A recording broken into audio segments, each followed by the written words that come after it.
no hacía Tolstoy, si no estuviera ese ensayo, probablemente sería más parecido a los ensayos bonsai, ¿no?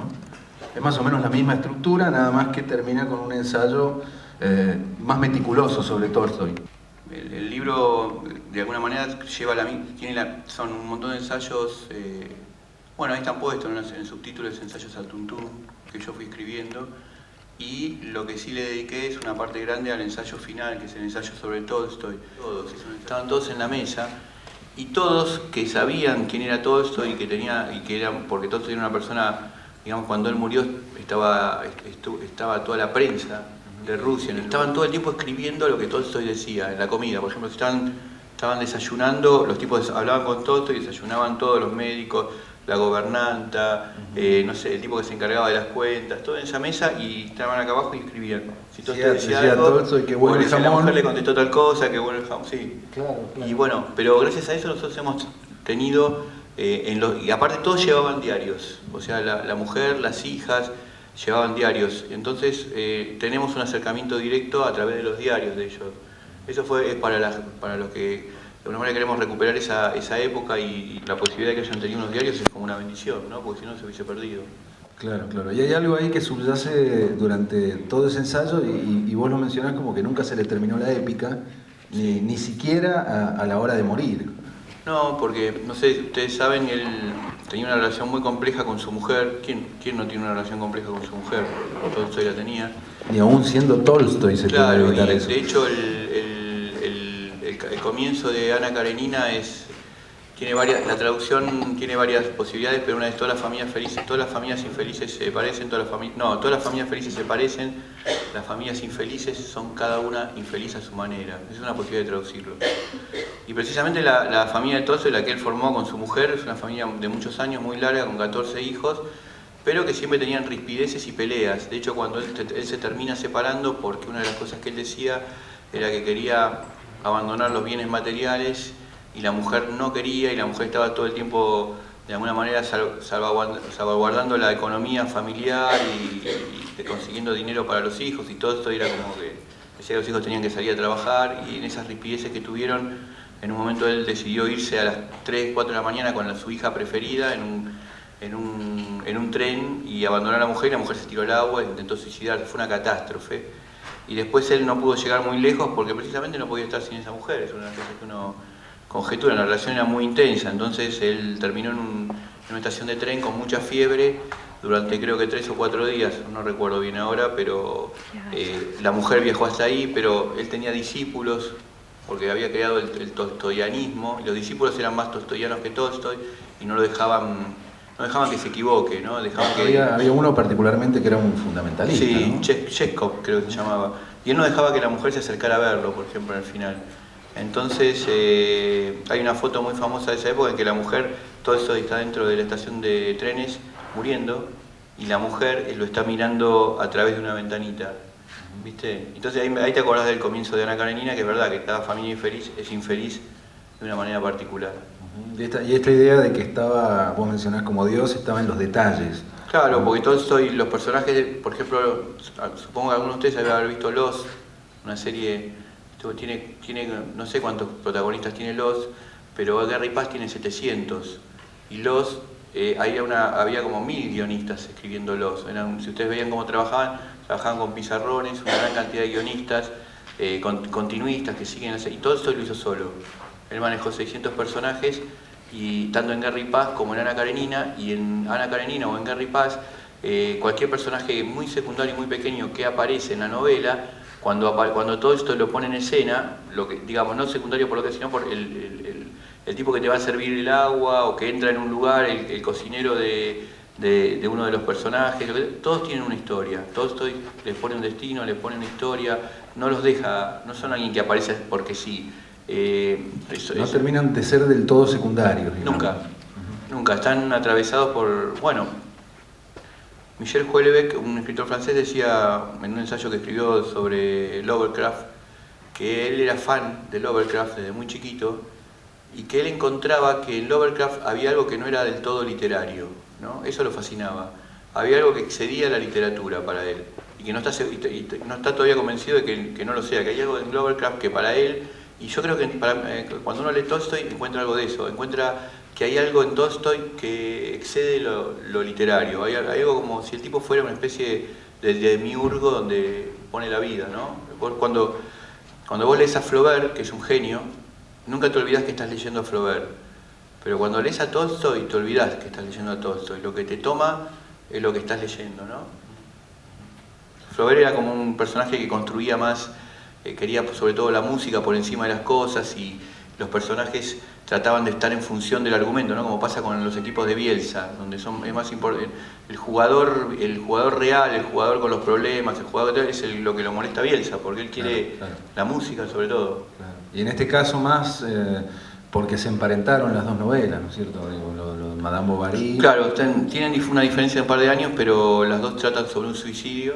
Tanto Madame Bovary, Tolstoy había leído Madame Bovary, le gustaba mucho, pero claramente yo creo que es una novela superior. A mí me parece superior. Igual en literatura hablar de algo que es superior o inferior es medio tonto, porque es una cuestión, en definitiva siempre es una cuestión de gusto. No hay formas, digamos, positivistas de decir realmente esta novela es mejor que esta novela.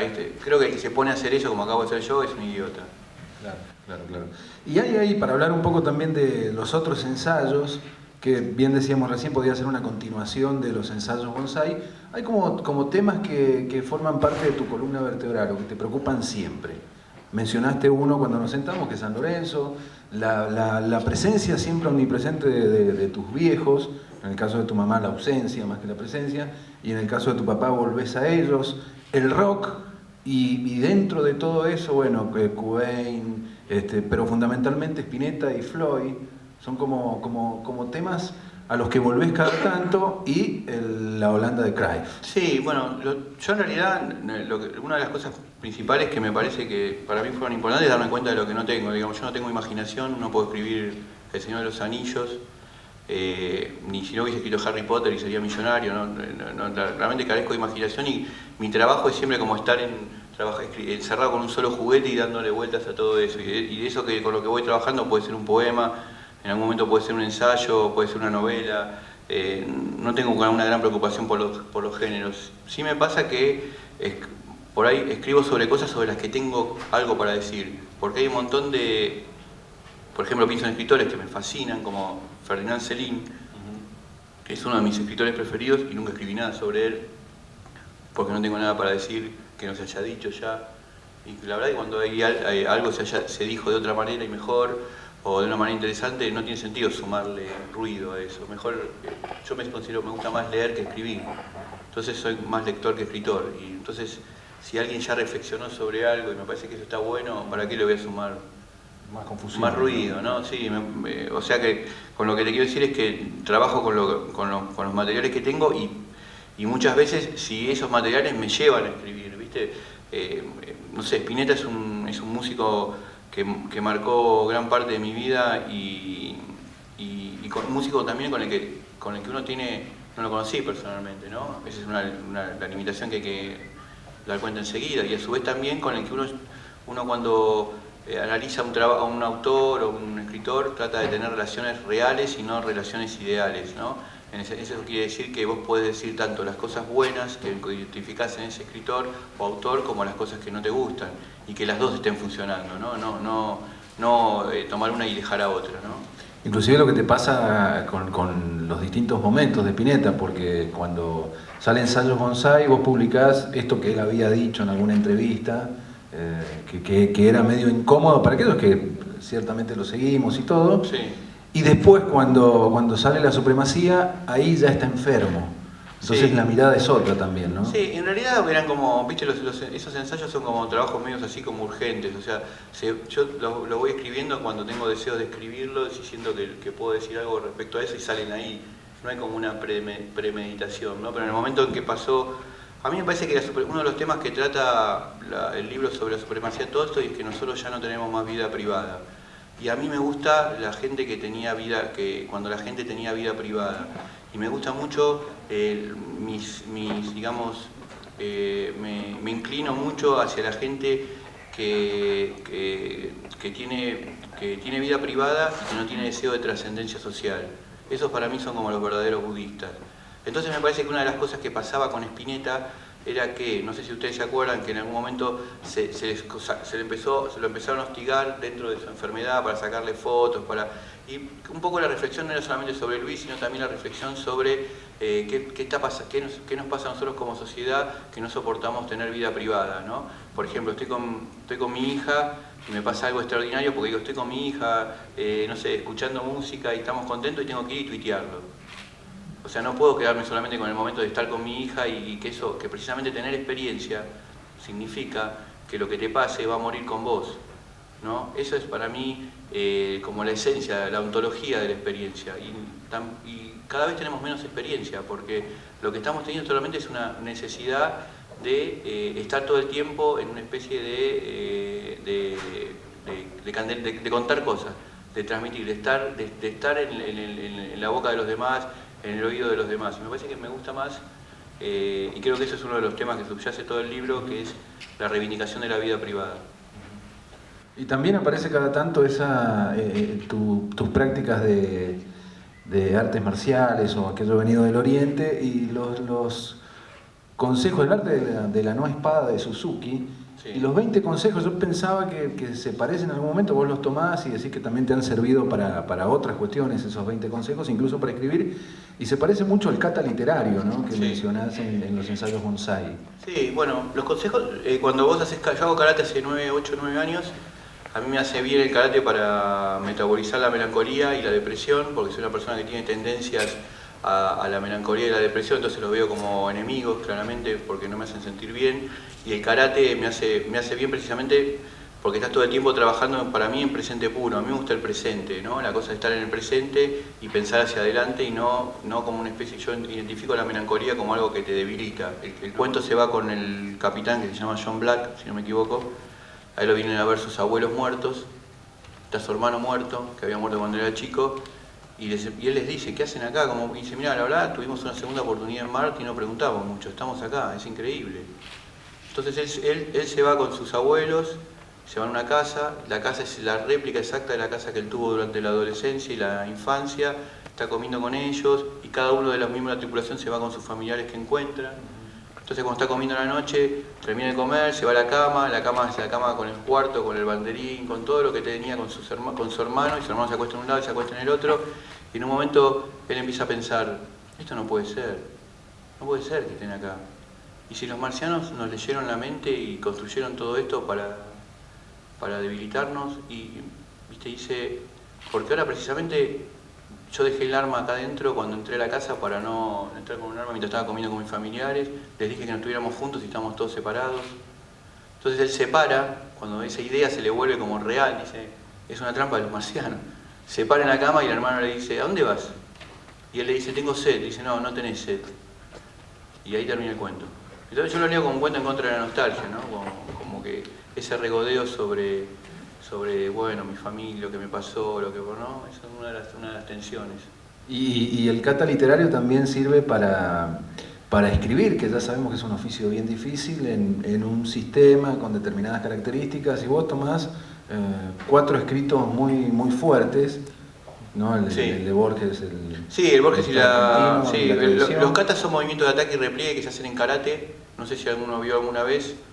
Son ataques, el karate tiene muchísimos katas, yo sé solamente los que tengo que saber hasta ahora para mi cinturón, pero son infinitos, algunos son muy complejos y muy difíciles de hacer.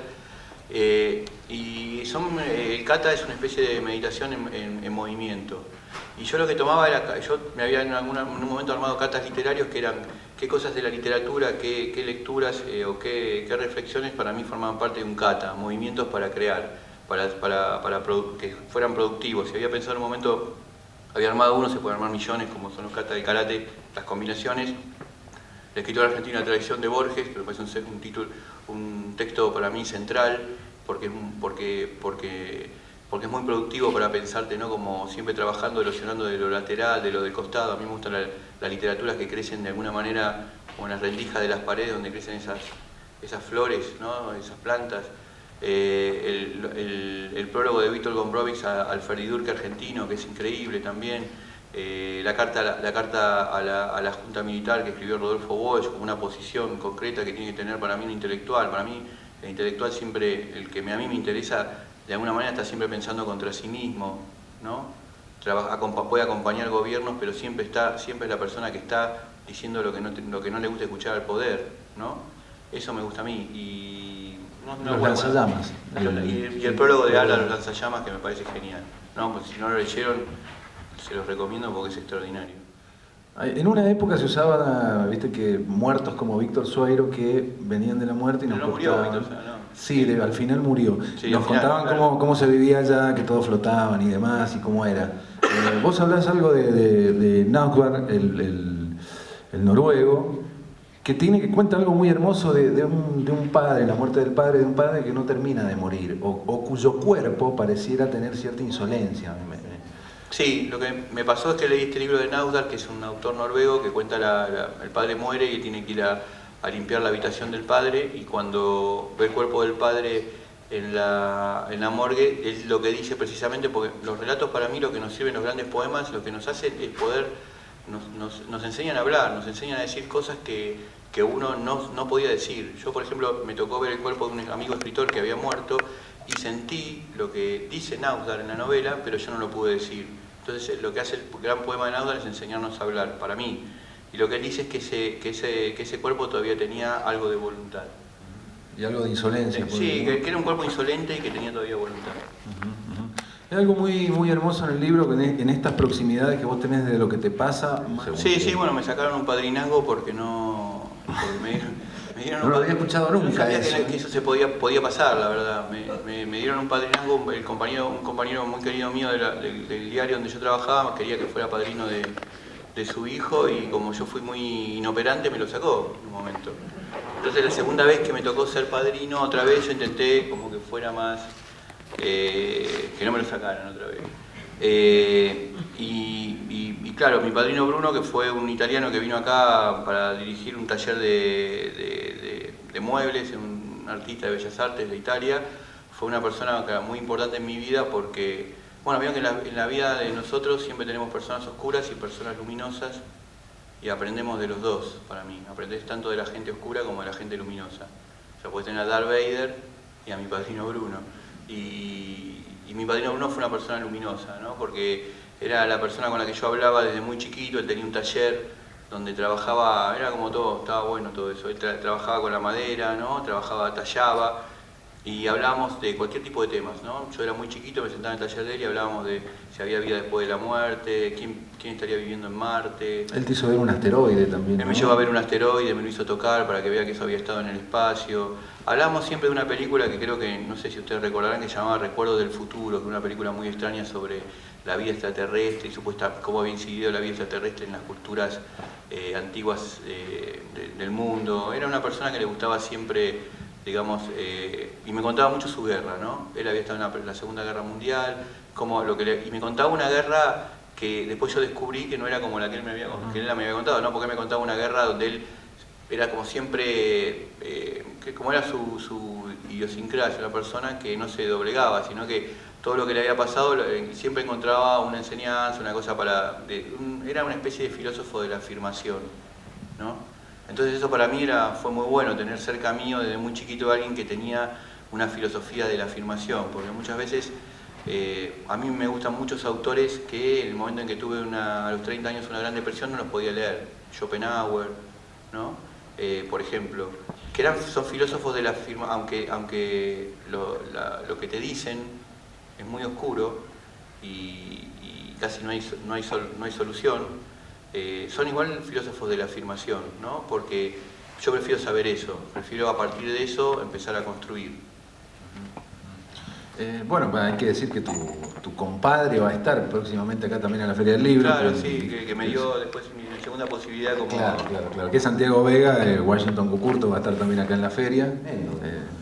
Bueno, eso es, sí, simplemente que cuando mi mamá murió, mi primo Cachito apareció, nosotros estábamos ahí los tres hermanos y él apareció como tres personas que lo sostenían y lo llevaban hacia el ataúd y él lloraba desconsoladamente, e inmediatamente fue tan evidente que era como una especie de como que nos hacía quedar a nosotros, a los tres hermanos, como personas indolentes. Era evidente lo que estaba sucediendo, porque él... Y aparte nunca, después cuando en las reuniones posteriores que tenemos todas en las familias, pensamos, ¿quiénes eran los tres que sostenían a Cachito? Nunca, era como si él hubiese comprado extras o comprado gente que lo sostuviera. Y cuando pasaron 20 años y murió mi tía Niata, que era la mamá de Cachito, yo le dije a mis hermanos, ahora es el momento de la venganza. Y fuimos al velatorio de ella, y cuando Cachito nos vio entrar, como tiene la gente que lee el género, viste, que si vos lees género policial sabe lo que va a pasar, Cachito nos miró y sabía que veníamos nosotros por la venganza. Y eso fue la confirmación de que había hecho eso claramente a propósito. Hay algo que mencionás, pasando ya a otro plano y no tan en la esfera familiar, que mencionás de César Aira, que es, yo digo una paradoja que le hubiera encantado a Borges, y es esto de que el prologuista es mejor que el libro que prologa, ¿no? Se genera una expectativa en determinados prólogos, vos lo contás muy lindo, y después cuando uno va al libro, no está, bueno, el propio Borges pasaba lo mismo, ¿no? Leer un autor recomendado por Borges es mucho mejor contado por Borges que lo que después sucede con el autor. Sí, a mí me pasó con un programa que se llamaba Todo por 2 pesos, que lo que me contaban del programa me gustaba más que cuando lo veía. Sí. Lo que me contaban era mejor. Sí. Y esos autores también, digo, a lo mejor no son tan buenos en lo suyo, en lo específicamente suyo, y es como un género también, ¿no? El prólogo. Sí, bueno, Aira es un prologuicida, porque los prólogos son brillantes, y cuando después vas al autor que él prologó, sentís como decís, ¿por qué no siguió Aira el prólogo? Claro, porque el libro no es el prólogo. Porque el libro no es el prólogo, sí, me pasa con varios prólogos de él. Sí, hay dos ideas que podríamos de alguna manera anexar que tienen que ver con lo que vos has escrito en La Supremacía. Una, recién lo mencionábamos en otro contexto, es que la naturaleza para vos es de derecha, ¿sí? Que el devenir de las cosas para vos es de derecha, y por ahí decís que excepto en la política dura no hay ambiente más corrupto que el del fútbol. Sí, me parece que sí, un poco del fútbol y del periodismo deportivo, decía yo, que tiene que ver con eso. Bueno, por todo lo que nosotros sabemos que se mueve en torno al fútbol, ¿no? El tema de los barra bravas, cómo los dirigentes, cómo los barra bravas son una mano funcional de los dirigentes, de los políticos. Creo que un poco, cuando lo hablaba lo decía por eso, ¿no?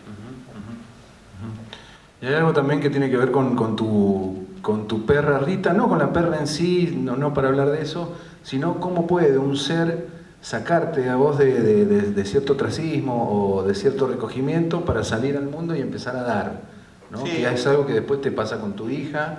Sí, a mí me parece que en el caso mío muy puntual, la paternidad vino a trabajar contra el egoísmo, porque uno tiene que abandonar un montón de cosas y empezar a ocuparse sí o sí de la persona que llegó. Y muchas veces te pasa me parece que digamos, uno de los grandes caminos contra la depresión para mí es estar pendiente de las demás personas. Cuando vos estás ocupado en las demás personas de manera real, no como, digamos, como el evangelismo, sino de manera concreta y real, vos estás preocupado por los demás, hay muy pocas posibilidades de que seas una persona, digamos, que sufras una depresión, porque estás haciendo algo que está buenísimo. Y no estás... La depresión también está basada también en una gran megalomanía, siempre uno pensando sobre sí mismo, pensando que la vida no le dio todo lo que tenía que darle, ves como una especie de llanto, de llorón, ¿no? Yo que tendría que haber sido esto, soy esto, yo que trabajo acá, tendría que haber trabajado acá, y en realidad la vida no te tiene que dar nada, y está bueno tener una posición más afirmativa con respecto a eso y tener como un cariño por su destino. Cuando uno tiene cariño por tu destino, ¿no? Por lo que te está pasando y vos tenés como un cariño y lo tomás, me parece que es mucho más productivo que cuando estás todo el tiempo como llorando con lo que te pasa. Y a partir de eso también hablas de Maravilla Martínez como un boxeador anómalo, digamos, como un boxeador que no continúa con lo que se espera de un boxeador, tanto en sus declaraciones como su estética. Sí, me llamaba la atención porque era casi como una especie de boxeador mujer. Eso me parecía que estaba bueno, era como la Mujer Maravilla. Me había gustado eso, me llamó, como que él permitía un montón de cosas que tenían que ver con la feminidad, que me parece que son muy productivas, que otros boxeadores no se lo permitían. Aparte él irrumpe después de la gran época de los boxeadores argentinos, vienen muchas boxeadoras mujeres, ¿no? La Tigresa Cuni, un montón. Y Maravilla Martínez, uno más dentro de ese... Y que no le queda mal decir vos por ahí ni siquiera la locuacidad, ¿no? No, me sentía empatía con él y con lo que hacía, porque de alguna manera también estaba produciendo algo que era inesperado. A mí me gusta siempre más lo inesperado que lo imposible. Lo imposible, viste, como dice Adidas, imposible, esto es lo imposible me parece que no es productivo. No, lo imposible es, por ejemplo, que venga Cristo y lo levante a Lázaro y le diga a Lázaro levantate y Lázaro se levanta, que ya estaba muerto, es algo completamente innecesario. Y Lázaro termina muy mal por eso, porque es horrible estar muerto y que alguien venga y te resucite. Porque eso es lo imposible. Lo imposible siempre es traumático. En cambio, lo inesperado es increíble, ¿no? Porque vos crees que vas a ver a un boxeador y ves a una mujer. Y eso para mí es genial. O sea, vos vas a ver tal cosa y aparece hoy. Vas a un encuentro de poesía y no hay un poeta. Claro. Y entras a un supermercado y encontrás poesía. No sé, eso es lo inesperado. Sí, y además en un ambiente tan embravecido como es el ambiente del box, ¿no? Donde están los púgiles mirando a 5 centímetros y es más raro todavía eso. Aprovechás también el libro para hablar de Reynolds o de Benedra, pero a su vez por extensión para hablar de las editoriales. Sí. Sí, para hablar de Eterna Cadencia. Me gustan mucho las editoriales independientes porque a mí me parece que en las editoriales independientes es donde están los autores que están haciendo algo más inquietante cuando vos podés descubrir autores nuevos. Me parece que lo que hacen las editoriales más grandes después es lo que ya aprobó la editorial independiente, tomarlo y hacerlo funcionar. O continuarlo, pero no arriesgan. Es muy difícil que arriesgue. En cambio, las editoriales independientes como Caja Negra, Eterna Cadencia, un montón de... Sí, Mar Dulce. Acá mismo puede haber en Germen una editorial independiente, eso es genial. Sí, Uno hace sí, una editorial independiente en cualquier minuto, en un minuto se hace. Sí, y acá en la feria están los 7 logos. Bueno, buenísimo. Justamente claro, están nucleadas todas esas editoriales. Ahí hay un montón de literatura nueva, muy joven, que me parece que está que es muy inquietante, muy buena, ¿no? Me resulta un lugar muy productivo como lector. ¿No? Yo estoy más tiempo como leyendo que escribiendo. Claro, claro.